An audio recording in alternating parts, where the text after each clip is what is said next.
જે સંપ્રદાયમાં ગાદીના ઝઘડાઓ હોય, ત્યાં ખૂનામરકી થાય, વિવાદો ઊભા થાય, તો એને સંપ્રદાય સારો સંપ્રદાય કઈ રીતે કહેવો? માનો કે સારા સાધુઓ હોય એમાં, પણ કેવા ઘણા ગાંઠ્યા હોય, આંગળીના વેઢે ઘણા એટલા જ હોઈ શકે. અને એમાંય પાછા આડું સનાતન ધર્મની વિરુદ્ધ જ્યારે કોઈ બોલે, કોઈ સાધુ એમાંનું, તો પછી ઘણી બધી સમસ્યાઓ થાય. અને સનાતન સાધુઓની સાથે જો ઓરમાયું વર્તન આ લોકો કરતા હોય, રૂપિયાના જોડે દોડતા હોય, કેટલાક પેટન્ટ જે એમના ભક્તો હોય, અને અંદર ભક્તોમાં પણ જો ઝઘડા પેસતા હોય, તો સ્વામિનારાયણની ઘોર આ લોકો પોતે જ ખોદતા હોય છે.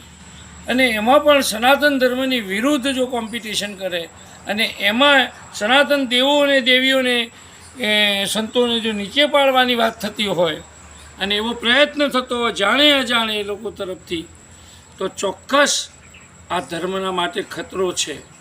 સાવધાન, ખતરો તમારા ઉપર આવી રહ્યો છે.